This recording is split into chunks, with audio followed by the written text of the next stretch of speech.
Hello and welcome to The Way It Is. I'm your host, Barnard Sims. I have a special guest tonight, Conolus Scott Jr. He's running for the 47th district seat in Georgia, which includes Barrow, Jackson, Clark, and Madison. And he's the Democratic candidate. Before I go too far, I just want to thank him for being here, and I'll let him introduce himself. How you doing, Brother Conolus? How you doing? I am doing well. Let me say good afternoon to everybody, and let me take this opportunity to thank Barnard for having me on. And just wanted to introduce myself. My name is Conolus Scott Jr. I am from Madison County. Have been residing in Madison County all my life. Never held political office before, but I have been involved in local politics and trying to make things right in my county. Yeah. And, my county is Madison County. When things are right, I'm very supportive. When things are wrong, I'm very outspoken that things are wrong and let's get them right. That's right. That's right. I know your campaign slogan is Georgia can't wait. So I can't wait to get into for the people to get to know you a little better like I have. I've been able to meet you at the Sunflower Festival. And I understand that you're from Madison, but you're running for I County and Jackson County and parts of Clark and as well. So, but I want to start at the beginning. I always like to start from the beginning. Can you tell us about yourself growing up and how you came up and things, anything you like to share about that? Yeah. Absolutely. Like I said, I was born and raised here in Madison County, and I still live here in Madison County, about, I guess, a quarter of a mile from where I was born. I was an only child. My parents were Conolus Scott Sr. and Bernice Scott. And both of them lived very good and long lives. My mother lived to be 90. My dad lived to be 96. Wow. When I was growing up, we lived, myself, my dad, my mom, and my grandmother all lived together. Mm-hmm. My dad was a farmer, and I learned how to pick cotton, hoe cotton, plow a mule, do all of those things that youngsters have to do at that age. And at the age of 13, my dad decided, well, I'm tired of this farming.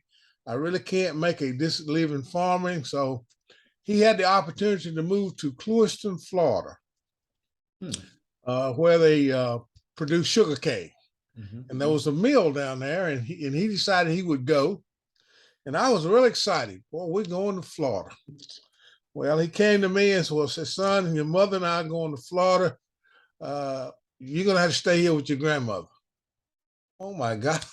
You know, I'm 13 years old. You got to stay here with your grandmother. And we're going to leave this. We had a cotton crop at that time. We're going to leave this cotton crop in the field. And I'm going to depend on you and your uncles and your cousins and all this to get this cotton crop in, to get it to the gin. Well, look, Dad, I'm only 13 years old. Well, I learned to drive at the age of 10. And he said, well, you're going to have to take your grandmother wherever she needs to go. I said, well, Dad, I'm only 13. I don't have a driver's license. I can't, how am I going to do that? He said, well, son, you're going to have to do it. And needless to say, he and my mother packed up and they left. They left me with my grandmother. So I grew up to know what manhood was at an early age. Needless to say, I made mistakes. I was raised more so by I say more by my grandmother than my parents, because my grandmother, I was with her all year long. My dad and worked as a seasonal job. So I only was with my mother and father a half a year, and I stayed with my grandmother a whole year. But needless to say, everything was fine. My dad had ambitions for me to go to college, and be that lawyer, doctor, or whatever. Well, I decided that no, that's not what I want to do. I want to get married. I found the girl of my life that I thought that I wanted to get married. And that was a good thing because I've been married for 55 years to the same woman. We have 2 children. Both of them have been to college. We educated 2 children, and we were children growing up with children because I married at an early age. I married at 18 years old. So my children grew up with me, and we sent them off to school. But I found out that my dad was correct. I needed education. I just wanted to do it the hard way. So I got married, went to school, worked during the day, went to school at night. I had to do all of that the hard way. Right. But he was correct that I needed the education, and by and large, I got it. Right. And I moved on. I have my job history is I worked at Westinghouse in Athens for 29 and a half years. I started off as a laborer. I ended up as a general superintendent over the entire plant on the night shifts. After Westinghouse had changed hands so many times, I kind of got tired of that. And I said, well, everybody doesn't work at Westinghouse. You know, there's other things to do. So my dad was a plumber when he was in Georgia. So I decided to leave Westinghouse and to go into business with him. Well, I did that, but then I found out that my dad was a people person, and he had actually worked his life, but he was there to help people. Well, I needed to still make a living. So I said, Dad, this is not going to work. You know, I can't survive on this. So I stepped out on faith and started my own business, Scott's Repair Service, which I did plumbing work. I worked on mobile homes. We did a lot of things, and we were quite successful in that for 14 years. And then I fell and tore both of my quad muscles. Couldn't move, couldn't do anything for about 3 or 4 months. And I had to retire from that. In the meantime, we were, you know, like I said, we had these young children that we were raising. We were trying to send to school. I was dealing with county politics and things of that sort. And, you know, I was an outspoken person. I am now the chairman of the Planning and Zoning Commission here in Madison County. Like I said, I've never held a public elected office, but I want to think that I'm well respected in the community. I'm a man of faith. I'm an honest man with integrity. And I believe that going and representing the people in the 47th district, that I am the person that will do that, that you will know who your state senator is. I would gather to think that probably half of the people in the 47th don't know their state senator, and he's been in office for 12 years. Yeah, Frank Ginn is not my friend.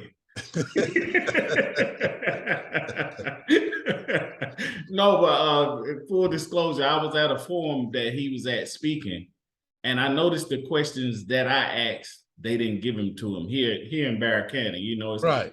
Absolutely. It's the table, the hand is on the scale here, you know, and when a person like me comes into a room, there's and I'll say names because I'm telling the truth. You don't have to worry about that if you tell the truth. But it was the guy who was moderating, name was Jimmy Terrell, and my questions never got to Frank Ginn. So Frank Ginn is not my friend. He didn't get to answer any of my questions. But I want to go back. I want to go back to what you were talking about. I get off subject sometimes. I really like. I wasn't expecting you to say you grew up cotton sharecropping. The sugar cane kind of interests me too, but I know part of your agenda is trying to help like farmers in rural towns. So tell us about that aspect of it, and what are some of your things you're going to do to help the small farmers out? Because I know a lot of them. Well, if you live in Georgia, Georgia is an agricultural state.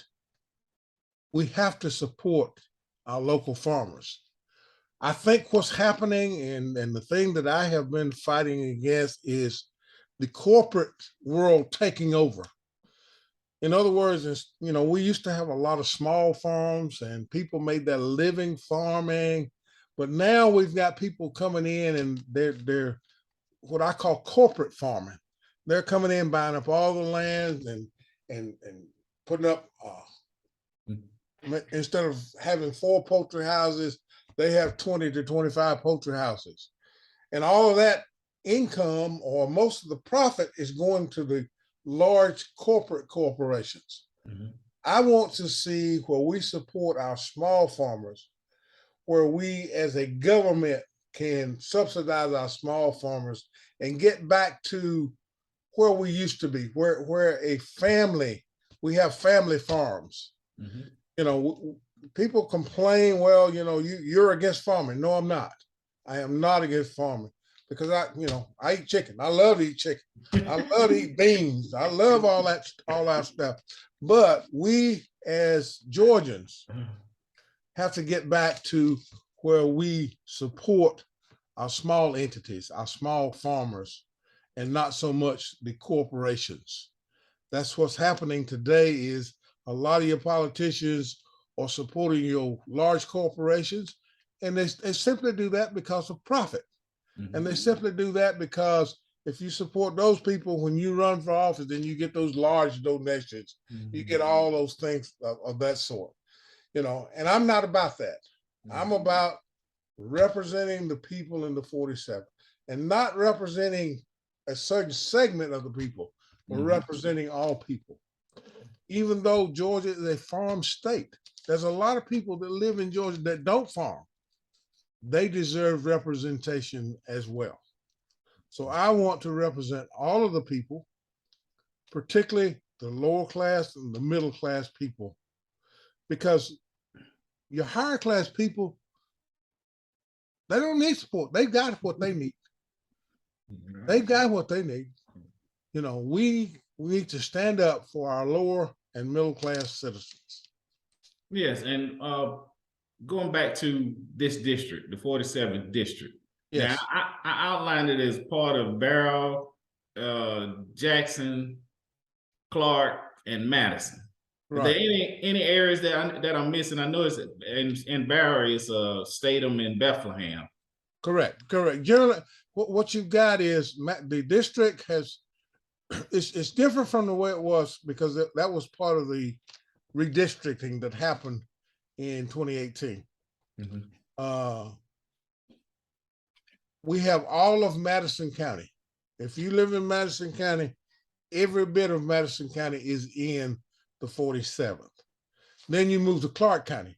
Clark County is the eastern end of Clark, which is generally from Highway 129 over to Barnard Sims, all the way down to Winterville.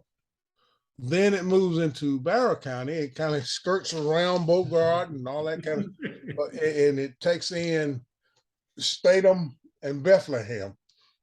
And then we've got Jackson County, which is Nicholson, Brazelton, Jefferson, Houston, so all that county. And the numbers, there's 22,000 voters in Madison County. There's 45,000 voters in Clark County, in District 47. There's 42,000 in Jackson County, and there's 18,000 in Barrow County. So Barrow County is the smallest of all, but in me and others taking the numbers, we believe that Barrow County will be the deciding county. So therefore, we need everything that we can get in Barrow County. Right. Now I have relatives with farms in Madison County. I'll talk to you later about them, see if you know them. Okay. But, like Barrow and Bethlehem, those two areas right there, I already knew they were in there. But Jackson, hey, the part of Brazelton too, maybe in Barrow County. It is. Well, Yeah. it may be in Barrow County. Yeah, Yes. some of it is. I think it's like Brazelton, part of Brazelton in this county, part of it in, I don't Jackson. know. It's in Jackson. The majority of it's in Jackson. That may be a little part of it in Barrow. Okay, okay. I have to check on that, but I thought part of it was part of Barrow and the Carl area. I see that Carl is in your district too. Carl is a small. Yeah, I do know. I know what Carl is. I know what Carl is. Yes. Very small. I think it's a car wash there, and maybe a corner store. That's yeah, it's a very small area. Yeah, but I wanted to tag on something you said about honesty and integrity. And in today's political climate, it's sad to say that a lot of candidates is the bigger lie you can tell, the bigger fools they get to make other people. I won't go way off on subject because this interview about you, but I just looking at my man Herschel Walker talking about he against abortions, and a woman right to choose, and that's fair to say. But then you can't say I'm against abortion for all people, and then they pull out these receipts where you done paid for one. Yeah. So in other words, I'm against abortion unless you're pregnant by Herschel. Absolutely. Then I'll pay for it, so you get well caught. But in today's society, it's refreshing to have a candidate like you whose platform is honesty and integrity. Can you tell us how you come about on that philosophy? Yes, sir. My dad taught me at an early age that we're here to serve. And he also taught me that a man's word is his bond. Well, I don't generally talk about my opponents a whole lot, but it's something that you said at the beginning. You know, if it's true, then why not? I don't know how many people have seen it, but my opponent has been accused of some dealings that were not honest. My opponent is the head of the transportation division in the state Senate. They're replacing some bridges in Clark County, Madison County, and somehow all of the old beams and all ended up on his farm. And, you know, he was asked, well, how did you get them? He said, well, I asked for them. Now, I'm not accusing him of wrongdoing, but I am accusing him of making a bad decision. Right. Whether he did anything wrong or not, his constituents should know that that's a bad decision because it looks bad. Right. Whether it was bad, whether it was wrong. Now, I think it was wrong. Therefore, I think the Ethics Commission should take a look at him. Right. But whether it was wrong or not, that is a bad decision. Yes. And I don't think you need folks that's going to make those kinds of decisions, but I know why he did it. He's been there for 12 years. He has forgotten why he was elected. He was elected to serve the people and not himself. And that's why I'm a big proponent of term limits. Yeah. If you stay somewhere so long, you begin to think that, okay, I can do anything and get away with it. Right. And I think that, I think when Frank went in, he had good intentions. And I don't know of all the good things or bad things that he has done, but he has been there too long and he has forgotten why he was elected. So I want to go and I want to represent you. I'm not there for the fanfare. I want to go and act as a public servant and do the will of the people in the 47th District of Georgia. Good. Yeah, that's awesome. And I read in your bio that you went to the school I went to, at Athens Technical College. I did. I went to Athens Technical College. I actually went to the University of Georgia for a while, but understanding having two small kids, raising those two small kids, working during the day, trying to go to school at night. I went to Athens Tech and I actually started in body and fender repair. And I graduated from that. And then I decided to go into marketing and management. And I graduated in marketing management from Athens Technical College. And the thing that's happening today, you know, college is great, but our technical schools are moving to the forefront. We have a lot of these companies coming in, our technical school train people, they get them ready to go into the job world. A lot of people out of technical schools, if they'll apply themselves, actually can make more money than people graduating from four-year institution. Right. So for the people out there don't ever think that technical school is below. It is not. It's very, very important. Very, very important. College is important, but also technical school is. But the main thing is to all the young people out there, get some type of education, get some type of training, and it will pay off in the long run. Yeah, and it's a lot less expensive than absolutely. Well, unless you was playing football or something at UGA. Now then it wouldn't have been that bad. It'd be easier to afford if you play football, but the percentage of minorities there is still like under 7% or under. But you see what that 7% is when you watch a football game on Saturday.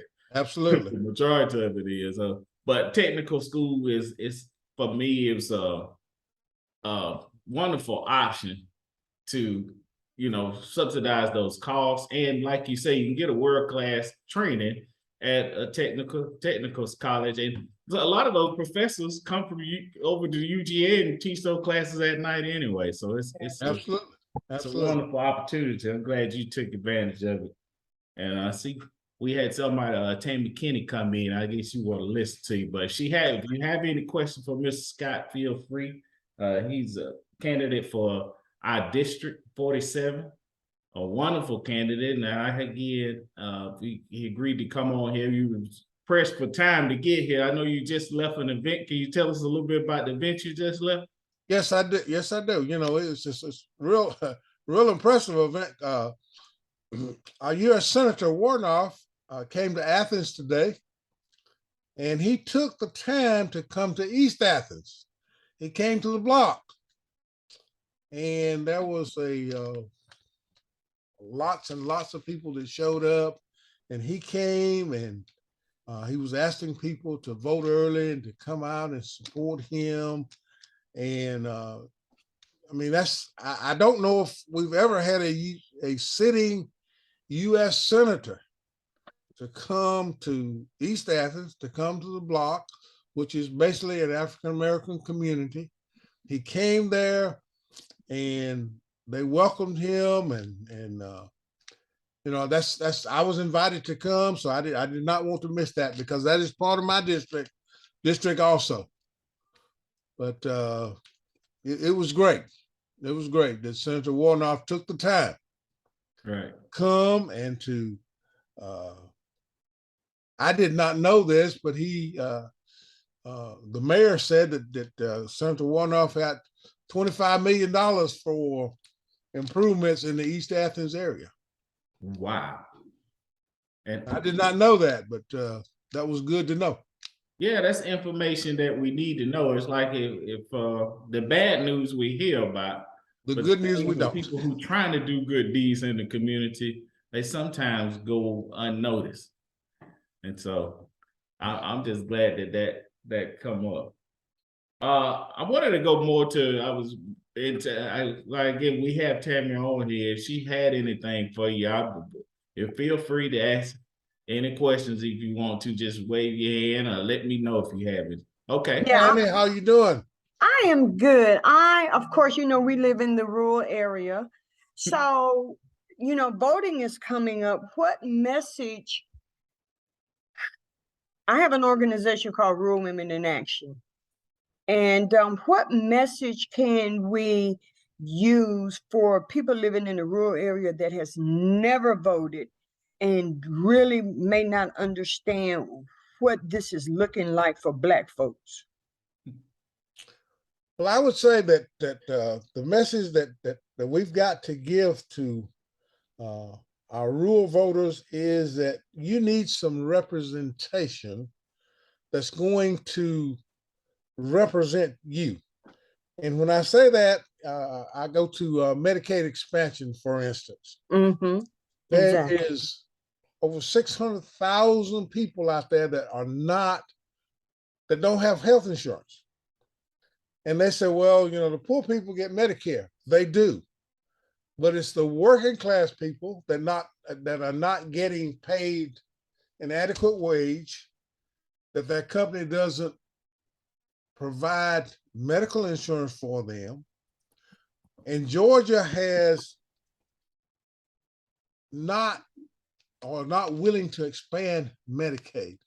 We're paying taxes. We're sending our money to other states when we could be enjoying the benefits. The Republicans tell us, well, we got a better plan. Well, I've been looking for that better plan for the last 6 or 7 years, and I haven't seen the plan. So therefore, tell those rural voters that Conolus Scott is running because he wants to expand Medicaid. Conolus Scott is running because he believes that he's not God, that women's rights, women should be able to make their own decisions, not me, not politicians. That should be a woman's thing. You can tell folks that Conolus Scott will look into affordable housing. Housing is getting ridiculous. People can't buy them. Those that are renting, the rent's going up so high that they can't afford to live in those apartments and things. But it is up to the government, it is up to us to find out what the problem is and to do something to make it better. So those are the types of things that we need to tell people. I was talking to a fellow yesterday and he said, all politicians are rotten. He said, I don't like nobody. Nobody, nobody's going to do anything. They've been lying to us for years. Well, I said, sir, I can agree that politicians, a lot of them will lie to you. They will tell you things that they can't do. I try not to do that. I can't tell you that I'm going to the Gold Dome tomorrow and I'm going to do this, and this. I will be lying to you because I can't do all of those things, but I can go and I can find people that have the same ideas that I have. And we can all get together and we can support each other and get these things done. I can tell you that I am one that will reach across the aisle. The problem with today is that we have, you set your stakes on this side or you set your stakes on that side, and regardless of whether it's a good or bad idea, I can't vote for that because I'm over here. I'm a Republican. I can't vote for anything that a Democrat has to say. And to be honest, Democrats are getting the same way. At the end of the day, we all want the same thing. So therefore, we got to be willing to reach across the aisle, and we got to be willing to stand up for what we believe in. We can't waver because there's more money over here. We can't waver because of that. We have got to have things we believe in and stop playing partisan politics. That's what Conolus Scott's all about. Thank you. Thank you for that. Thank you for that. Tammy, she has an organization, Rural Women in Action. And so I asked her to be a part of this conversation if she had any questions for you, because the area we all are like on the same page of trying to. The sad thing is, I'm gonna say this: the sad thing that was exposed to me by Donald Trump is the power of rural spaces. He was able to get on the premises of being against something, of hate in a negative way, but he did galvanize rural spaces. and he utilized that power to get him to the platform that he had. And so what she is doing, and what we're all trying to do here in rural America, is what he did in a positive way, though. Utilize our voices to tip the scales in our favor. And I think you are that kind of candidate to bring about that kind of change, but you need us to show up and show out. So Absolutely. that's why I asked her about Absolutely. it. She has a lot of influence in the area as well as I do. And we want to do what we can do to expose your voice and your voice to as many people in this pocket of oppression that we can. You were going to say something? I want to be that person that if you need help or you need something moved forward, and I want to be that person that you can call. I want to be that person that will answer your telephone calls. I'm not going to say we're going to always agree. I'm not going to say that, that I can get this done or that done, but there's one thing for sure. I'll give it my best effort.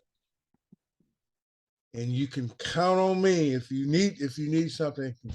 And one of the things that I don't want people to forget is that if I'm successful, to my knowledge, I will be the first African American to represent District 47.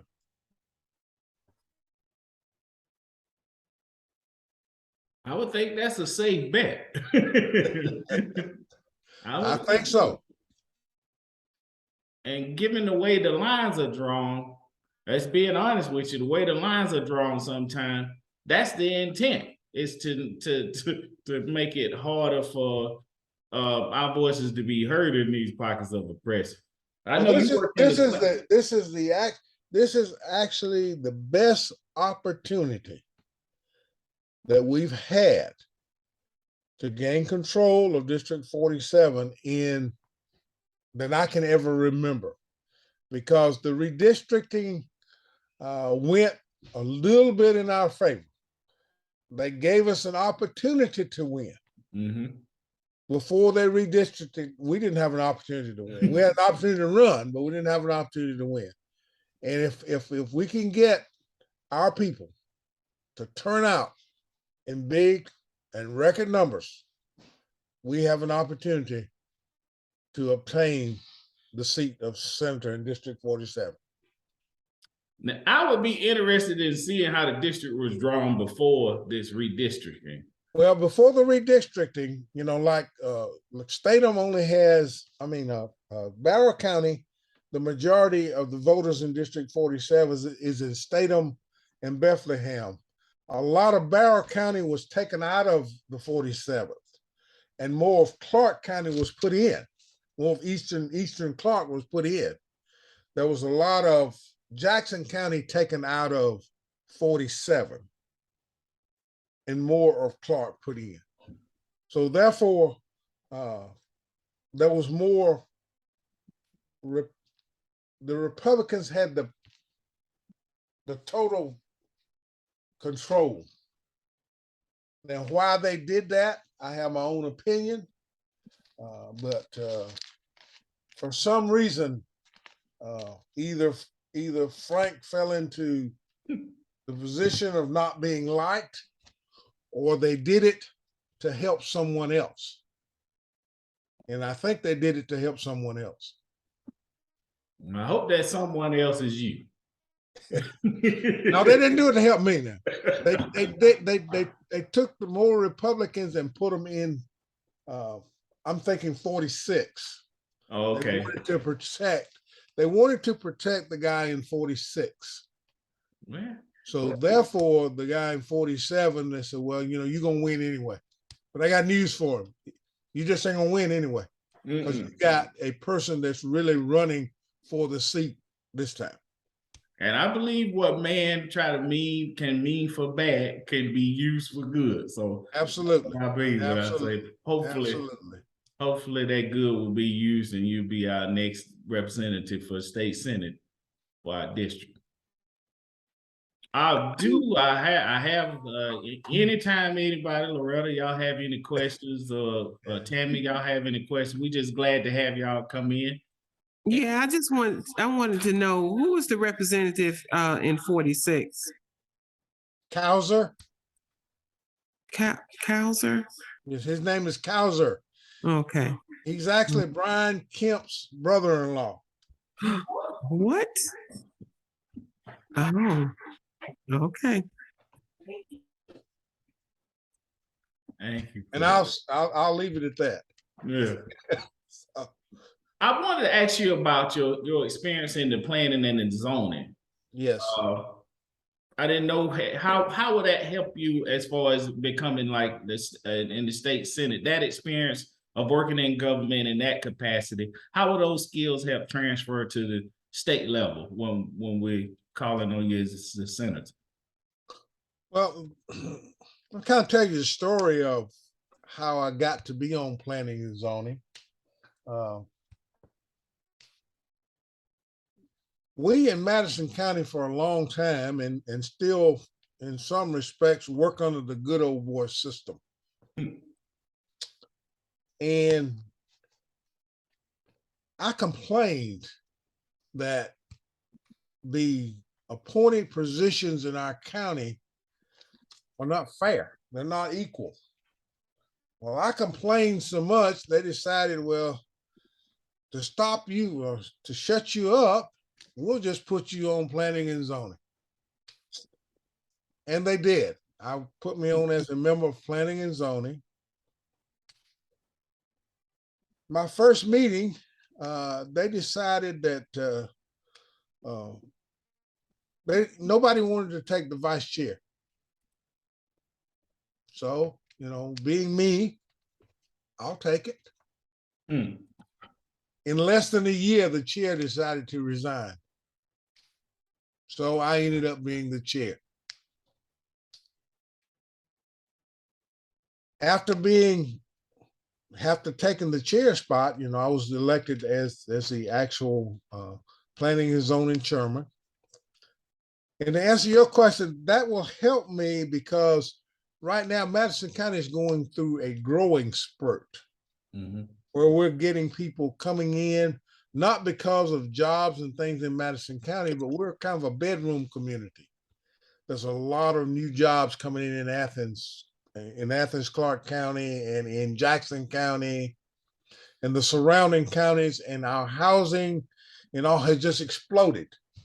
So people are coming to Madison County to try to build. Well, Madison County, the majority of the people in Madison County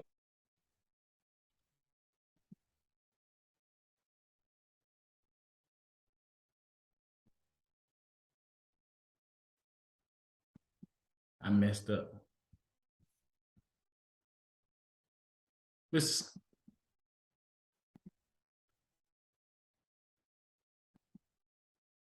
We muted for a second. Okay, for some reason or other, I got muted. I'm sorry. I hit the wrong button. Could you tell us that again? I'm sorry. Well, being the chairman of the planning and zoning and being in a county that wants to remain rural, there's a lot of fights going on.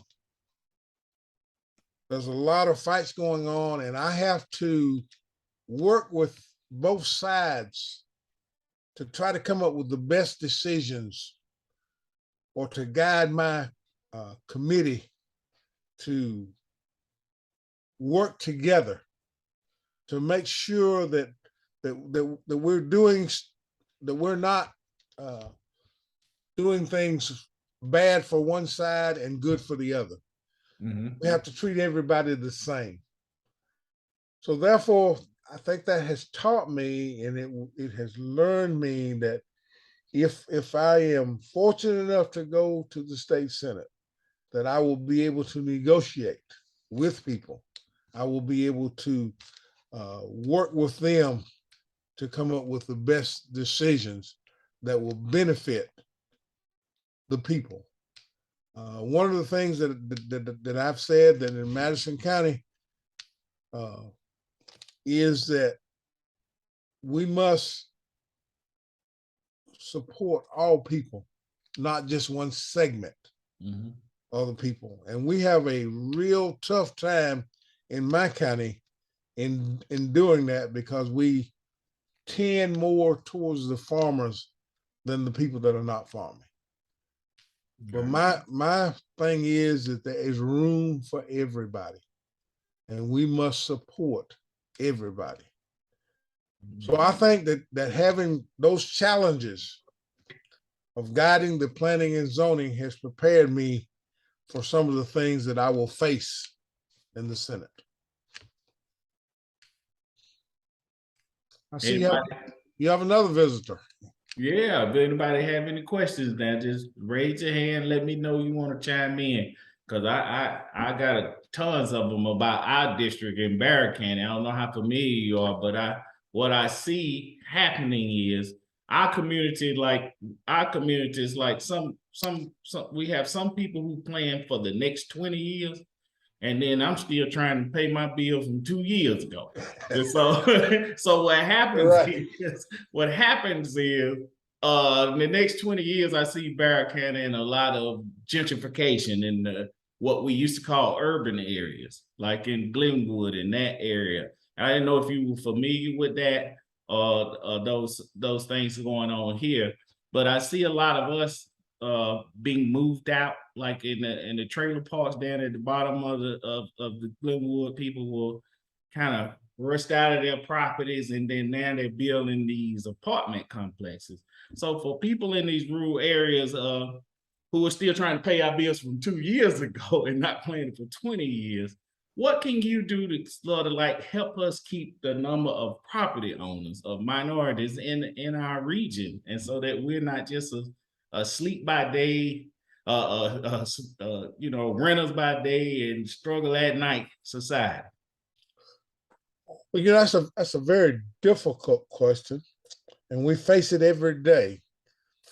If I own 100 acres of land and a developer comes in and he offers me an enormous amount of monies, who am I to say that, well, you can't sell? Right. So it's a very difficult thing, particularly for African Americans, that we have been on the low scale as far as having monies. And all of a sudden somebody comes in and wants to give us a certain amount of money and we grab it up. Mm-hmm. Don't want to tell people not to sell, but what we need to think about is money is not always the best asset. If we give all of our land away, if we sell off all of our properties, then we're going to be those people that live from day to day. Mm-hmm. So that's a very difficult question. I don't know if I have the proper answer for that. Yeah. But it's being on planning and zoning. That's one of the things we face every day.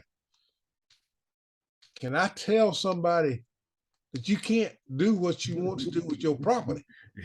Now we have to have rules and regulations. I understand that. It's kind of like a debate. I don't know how many of you heard the debate, the governor's debate. Mm-hmm. But the libertarian says, well, just don't do nothing. Let folks just do whatever they want to do. That don't work either. That does not work.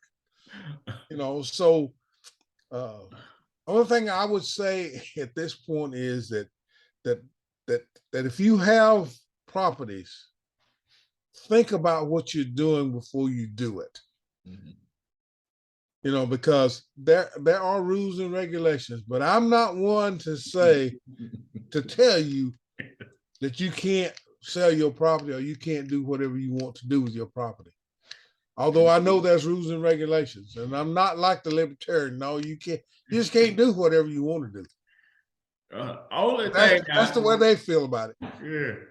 My only opinion about that, and I know you the candidate, so it's about you, but I heard Deion Sanders talking about when like these sponsors come in, or these these big schools want to play these historically black colleges, and they don't offer them like millions of dollars like they might offer another school. He said, Right. you gotta, he said, if you keep taking peanuts, they're gonna think you're money. So so all I can say is if you do save property, or make sure that you get what it's worth. Make in sure the you get what it's market. worth. Don't give it away. That's all. That's my whole pet peeve about it. Because I know property value, property ownership for minorities is on the decline. And so we have to be conscious of that, because like you said, money is an asset, but that land is still gonna be here. That's right. Absolutely. Absolutely. We need to be buying rather than selling. Yeah. But I can't tell you not to sell. Right. Any questions from anybody on here? Feel free to jump in, because I know y'all got a lot going on. If y'all got any questions for the candidate. Sister Tammy, you got anything? Well, yes, I'm going to ask another question. I know you talked about Barnard, that they're building up housing, well, you didn't exactly say it like that, around our community, Black folks, because I say that because I don't apologize for being Black, right? Absolutely. So, but they're building these communities, these homes, these apartments around our communities. And in my thought, in my mind, it's like we're not a part of the infrastructure or the building of the community. We're not a part of that. It's just like eventually they will weed us out, especially in the community called Glenwood, right? How do we get the white privileged folks to understand, well, they know this is our community, but coming together and saying, hey, come in. I'm sorry. To say, hey, we're part of this, you know what I'm saying? This making the positive changes in the communities, and we cannot be left out without causing to make it look like it's racial, even though it is racial. So bringing these people together, how would you do that? Would you do it at a town hall meeting, or would you do it because the people are asking somebody to represent them? I mean, can you follow what I'm trying to say? I thoroughly follow you, and one of the things that that our problem is that we have enough people to fight these things and to be a part of the decision-making process. But to be honest with you, it's very difficult to get us as a people to come together. There's power in numbers. It's one of the things that I face every day, is that I try to get my folks, people that look like me, when they're having meetings, when they're planning all these things, to get them to get involved, come and be a part of it. The clear answer is that somehow we as community leaders must get our folks together and get them to be part of the process, not to sit back and look and complain, but be part of the process. And then they'll listen to you. But if they know that if they're going to have a meeting and there's going to be 50 of them there and 3 of us, they could care less. They could care less as to what they do. So that's another very difficult question to answer. But as your state senator, if elected, yes, I will have town hall meetings. in the districts, which doesn't happen now. But it's not going to do any good unless we can get us together to come out and support the changes that we're trying to make. And as community leaders, that's what we got to do. And see, that's on us. And what we need as is her organization is Rural Women in Action, and we're Rural People in Action. That's what we need is someone like you. And I'm gonna stop you from saying if you get elected. Let's start saying when you get elected. Then people like Tammy and myself and the other people here, we will have a voice to go to with these things, because what it actually is what we're all saying is called gentrification. It's where people come into our communities and they can't come into our communities and enhance it with nothing but a police department and cameras. They put a police seat and cameras up in the lights, and the light don't even work.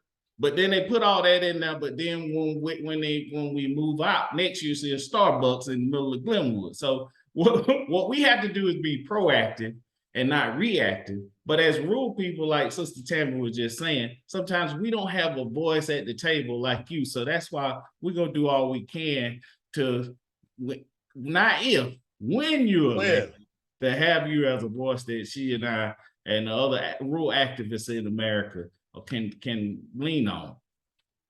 Well, we can make this become a reality if we go and vote. It's going to be up to the people to go and to cast their ballots.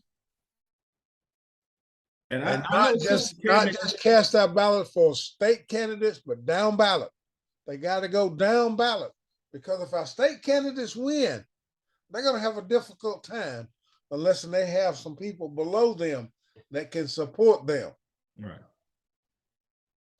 Well, I know this interview about you, but Sister Tammy and I, we're working together on some things about trying to educate the populace about reintegrating like incarcerated brothers and sisters who get out, to reintegrate them into the voting process, because a lot of us don't know that after you serve your time and pay your fine, you can go back and reapply to be voters. And I think that getting that, she and I, it's up to us, she and I, to come together and work on that. But we need a face like you to have a compassionate ear for our concerns.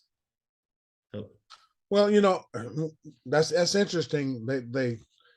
They had an article in the Madison County Journal that they asked us several questions, and both Ginn and I live in Madison County, and the question was, what will you do? What are the biggest problems in Madison County that you see? Well, my first statement was, that as senator in the 47th district, I can't just be concerned with Madison County. The 47th district has 4 counties. All of them have problems. I have to deal with all counties, not just Madison County. And that's what I see today is that our state senator, he's real concerned about Madison County, but all the rest of those counties, I don't think they even know it. Right. They know his name, maybe. Well, we know it, and we know you, but we running up on our time. I want to make sure, Sister Tammy, you have anything else, anybody have anything they want to? I just have one more thing. So what type of strategic plan, I have Sharita Milton and Loretta, myself, and Barnard will be working with us. Thank you for that, Barnard, on a voters grant. And we're trying to come up with some strategic platforms to get people to come out and register. You know, we can like do workshops and we can do speaking engagements. What would be a strategic suggestion that maybe you could say this would be a good idea to do? Are you saying to get people registered to vote? Yes, because Sharita can't come on camera. But Sharita, you hear me, right? I don't want to hear. Yes, I'm sorry. Yes, I can hear. Okay. But you can answer that question because you're the strategic person.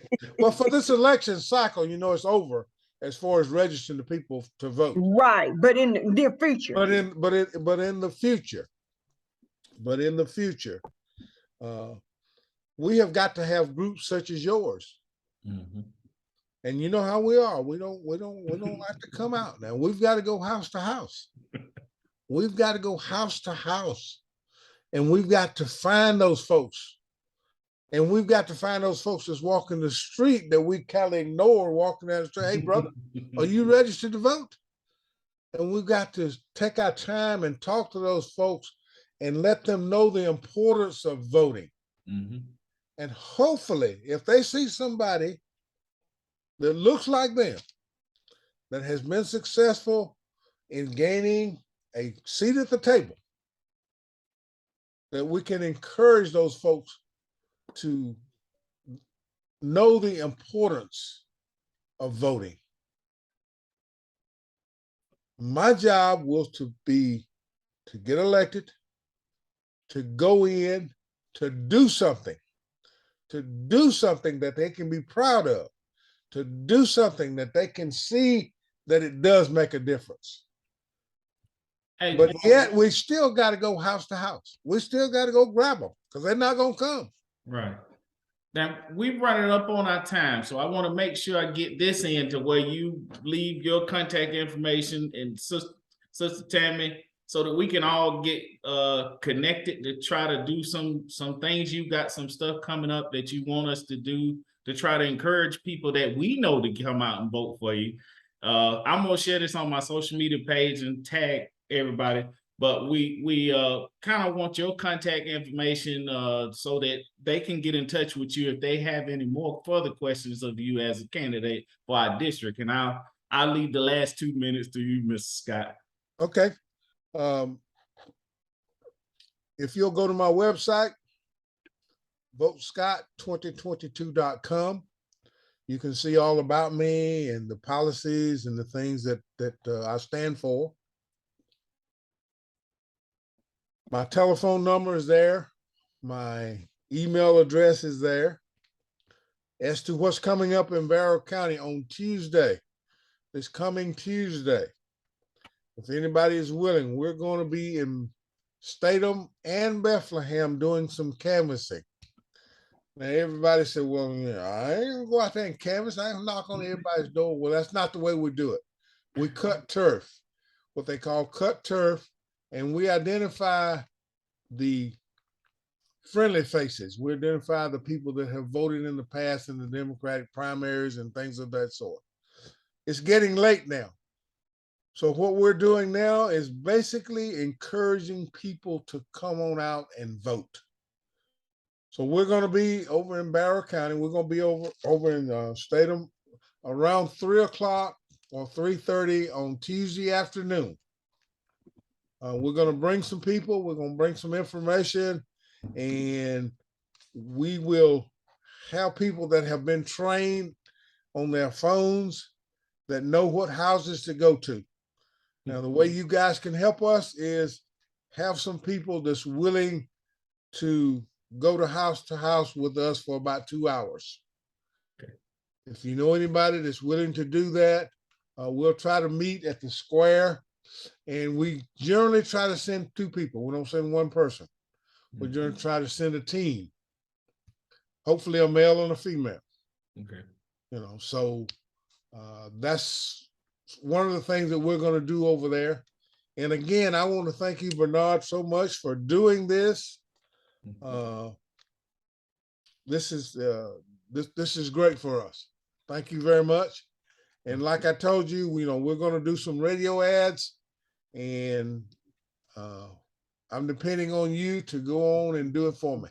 All right. Hey, I'm Barnard Sims. I'm supporting Conolus Scott, that type of thing. So we're going to run some radio ads that last week prior to the election over in the Bethlehem and the Statham area. All right. Well, I got the voice for it, but as you see, Tammy is the pretty one in the bunch. She got the face for doing it for you, so you might get more votes if you utilize her. Well, if it was TV, that's okay. But we can't see the face on radio. I'm the radio guy. She the TV. You hear that, don't you, Sister Tammy? You're muted, Sister Tammy. We can't That's hear you. because you can't see the other two faces of the lady. All right. All right. Well, I want to thank y'all all for coming on here tonight on That's the Way It Is. That's my time, and hopefully we can do this again soon after you are senator. After you are, not if, when you are senator to the 47th district. Well, we're gonna do a lot of this in person when I get elected, not just over Zoom. We're gonna do it in person. All right, all right. And thank y'all all for coming.